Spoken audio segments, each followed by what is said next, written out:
Hey, I'm Alden, the Twin Flame Psychic, and I want to do a quick video for you about the Virgo New Moon incoming on September 2nd. And so it's really all about manifesting ways to make your life get organized more easily. And my cat jumps on my lap. So she wants to be in the video. Ow, kitty. And so anyways, yeah, the Virgo New Moon is happening with Venus in Libra, recently having moved there, and also Pluto is going back into Capricorn, and that means that we're revisiting some really deep lessons and some revealings that have happened, especially in the last 16 years, for the last time. In 16 years, you know, it sounds like a long time, but it depends on how you look at it, because if you're talking about like the collective, you know, and as it relates to a Pluto return, like of the United States, not a very long time. In your personal life, of course it is, but if you called in, you know, this Pluto transit somewhere, especially affecting your chart, then it's probably a really good lesson for you in this lifetime that was really going to stick with you eternally and very positive for your twin flame journey, although not always the most fun thing to go through in the moment. You know, we don't, like, that's why lessons present themselves sometimes, because, you know, we're ready and we're calling them in, not because we really, you know, are like, oh yay, you know, this really fun lesson.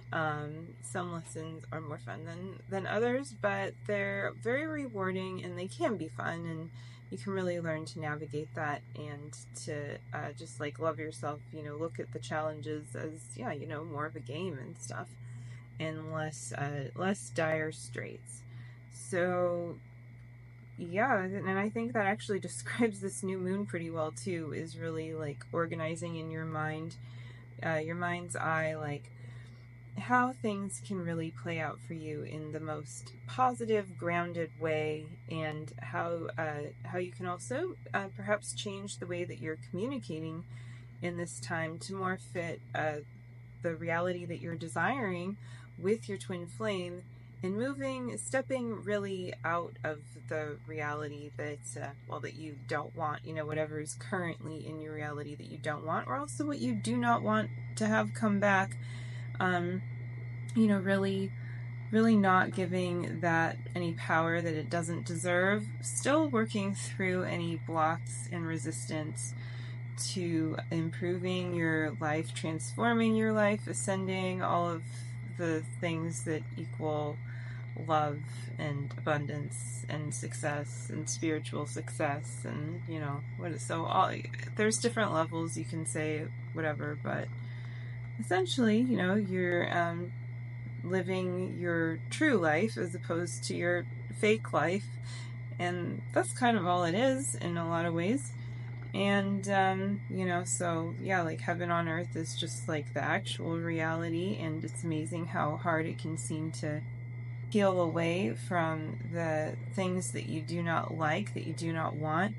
But it's also not really actually so hard. It's much harder to, you know, stay in those patterns. So yeah, Mercury in Virgo is really helping you to undo the patterns, because it's really good at the new moon in Virgo, but it's really good at like lighting and illuminating those places for you over the course of this lunar cycle, where you can really, where it's like you already have access to these places, but you're just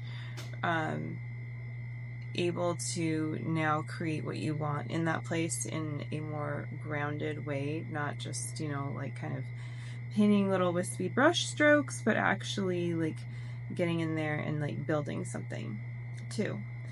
And so yeah, that's this cycle starting with the new moon, and the new moon is always like the dark time in the sky, where the stars are going to be extra bright though, because the moon is not illuminated when it's new. And so anything else? I mean, there's so much, you know, with astrology and everything always going on. But I think that the gist of this, as far as like what it means for you, in between you and your twin flame also, is to really get clear on organizing and aligning, you know, loving yourself so that you can get closer to your twin flame, and so that they feel more comfortable, I guess, like, you know, reciprocating that, because you're not, if you're the one doing the spiritual work, perhaps they're kind of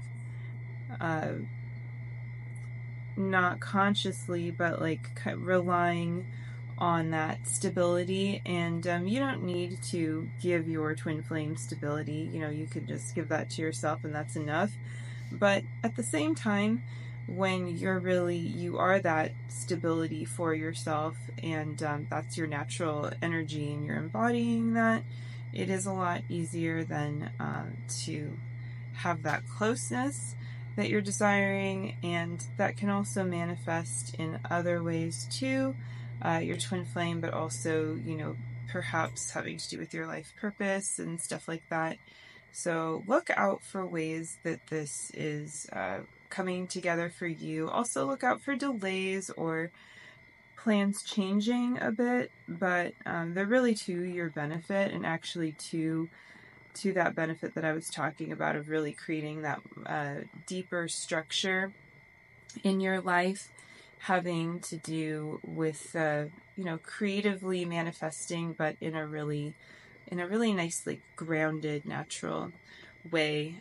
Not so like, oh, this is what I want, I'm gonna write a love list about it, you know. I mean, that is actually really helpful, and that can be grounded too, but there's just something about this energy that's like, you know, it's really taking that to the next level, and I think it's really gonna open your eyes, if you are open to it, as to like the power that you have in creating because of what it is that you've been feeling, thinking, and cultivating, and how something about that is actually going to really enter your life in a way that is really apparent to you, and dare I say miraculous, but not like, again, not in an ungrounded way, but just like in a way that's like really like a nice significant next step for you.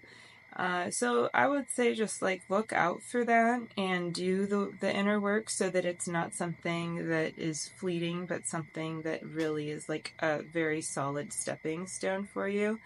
And that'll be very nice and really great to help you kind of go into this, like maybe this kind of bit of a final lesson phase of some area of your life. And for more on that, you could look to where Pluto is in your natal chart, and or where it's transiting, especially the house, if you know about your time of birth. And that's all astrology, but if you're not, you know, so keen on that, you can just like pay attention to the underlying reading, the energy of this reading, I guess is what I mean. Pay attention to the underlying energy, and you know how to just work with that. You know, you don't have to know anything about Pluto. You can just think it's like a silly looking dog if you want, whatever. And yeah, my cat, I know, really enjoyed this video, so I hope you did too. And I will see you in the next one. Be sure to like and subscribe. It really helps with the logarithm, and it supports my channel. And beyond that, in terms of supporting yourself, you're welcome to book a session with me and to check out my services. It can really help you move things along on your twin flame journey. And I really, you know, I enjoy seeing positive changes that really lead to bigger successes, and I desire to, you know, to help you with that. So if you want personalized help, you can check that out. You can also check out my blogs and all those resources as well.